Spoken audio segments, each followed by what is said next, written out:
નમસ્કાર વાલા પેન્શનર મિત્રો, સ્વાગત છે આપનું આપણી આ યુટ્યુબ ચેનલ ભાવેશ મકવાણા ન્યૂઝમાં। તો મિત્રો, સૌથી પહેલાં બધાને જય શ્રી કૃષ્ણ, જય માતાજી, હર હર મહાદેવ।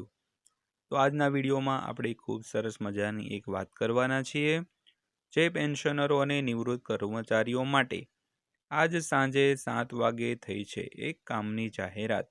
તો મિત્રો, શું થઈ છે કામની જાહેરાત તેની આજના વિડીયોમાં હું તમને વિગતવાર વાત જણાવવાનો છું, એટલે વિડીયો તમે ખાસ અંત સુધી જોઈ લેજો। અને હજી સુધી જો આપણી આ ચેનલ તમે સબસ્ક્રાઈબ ન કરી હોય અને જો તમે ડેઈલી આવી માહિતીઓ મેળવવા માંગતા હો તો આપણી આ યુટ્યુબ ચેનલ ભાવેશ મકવાણા ન્યૂઝને અત્યારે જ સબસ્ક્રાઈબ કરી લેજો। તો વાત કરીએ તો સરકાર કહે છે કે આ નવી જોગવાઈઓનો હેતુ ફક્ત પ્રક્રિયાને ઝડપી બનાવવાનો નથી, પરંતુ દરેક કર્મચારીને સન્માનજનક અને તણાવમુક્ત નિવૃત્તિ અનુભવ પૂરો પાડવાનો પણ છે। તો એવી આશા છે કે કોઈ પણ સરકારી કર્મચારીને તેમના હક માટે રાહ જોવી પડશે નહીં। તો વિગતવાર વાત કરીએ તો કેન્દ્ર સરકારે સરકારી કર્મચારીઓ માટે રાહતની જાહેરાત કરી છે। તો નિવૃત્તિ પછી પેન્શન અને નિવૃત્તિ લાભો મેળવવામાં હવે કોઈ વિલંબ થશે નહીં। આ માટે સરકારે વ્યાપક નવી માર્ગદર્શિકા જારી કરી છે। તો આનો હેતુ એ સુનિશ્ચિત કરવાનો છે કે કોઈ પણ કર્મચારીને તેમના પેન્શન અથવા પેન્શન ચૂકવણી ઓર્ડર એટલે કે પીપીઓ માટે મહિનાઓ સુધી રાહ જોવી નહીં પડે। તો મિત્રો, સરકારે ખૂબ સરસ મજાની એક જાહેરાત કરી છે કે હવે નિવૃત્તિ પછી પેન્શન તેમજ જે નિવૃત્તિના લાભો હોય તે મેળવવામાં કોઈ પણ જાતનો વિલંબ કરવામાં નહીં આવે।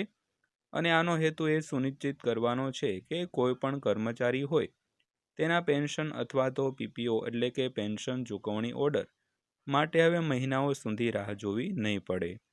તો શું છે સમગ્ર વિગત તેની વાત કરીએ તો પેન્શન અને પેન્શનર કલ્યાણ વિભાગ એટલે કે DOPPW એ નવી માર્ગદર્શિકા જારી કરી છે।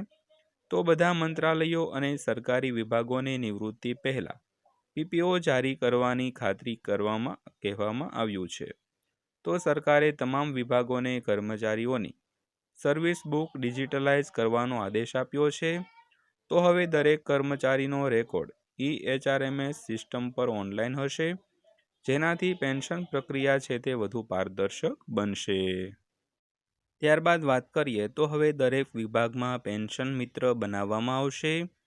તો વાત કરીએ તો હવે દરેક વિભાગમાં એક પેન્શન ફ્રેન્ડ અથવા તો પેન્શન મિત્ર અથવા તો કલ્યાણ અધિકારીની નિમણૂક કરવામાં આવશે। તો આ અધિકારીઓ નિવૃત્ત કર્મચારીઓને ફોર્મ ભરવા, દસ્તાવેજો તૈયાર કરવામાં અને પેન્શન માટે અરજી કરવામાં મદદ કરશે। તેમજ કર્મચારીના મૃત્યુના કિસ્સામાં આ અધિકારીઓ પરિવારને ફેમિલી પેન્શન મેળવવામાં પણ મદદ કરશે। તો તકેદારી મંજૂરીનો અભાવ હશે તો હવે પેન્શન વિતરણમાં અવરોધ રહેશે નહીં। તો જો કોઈ કર્મચારી તપાસ હેઠળ હોય તો પણ તેમને વચગાળાનું પેન્શન મળશે અને ગ્રેચ્યુઇટી ફક્ત અંતિમ આદેશ સુધી રોકી રાખવામાં આવશે મિત્રો। તો મિત્રો, ખાસ કરીને દરેક વિભાગ હોય તેમાં એક પેન્શન મિત્ર એવું નામનો એક અધિકારી હોય તેની નિમણૂક કરવામાં આવશે।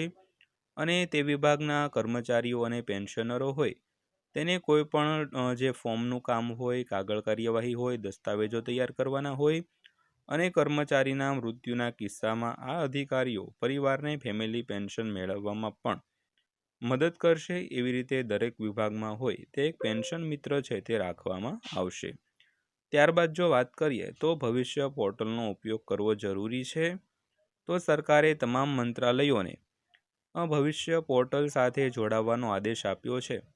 તો આ પોર્ટલ વાસ્તવિક સમયમાં પેન્શન કેસોનું નિરીક્ષણ કરશે અને ખાતરી કરશે કે નિવૃત્તિના 2 મહિના પહેલાં પીપીઓ જારી કરવામાં આવે। તો વધુમાં પેન્શન કેસોનું નિરીક્ષણ કરવા માટે એક નિરીક્ષક દેખરેખ પ્રણાલી સ્થાપિત કરવામાં આવી છે। તો દરેક મંત્રાલય પાસે એક નોડલ નિરીક્ષણ સમિતિ હશે અને એક ઉચ્ચ સ્તરીય નિરીક્ષણ સમિતિ દર 2 મહિને પેન્ડિંગ કેસોની સમીક્ષા કરશે। ત્યારબાદ જો વાત કરીએ તો 2 મહિના પહેલાં પીપીઓ ફરજિયાત થઈ જશે।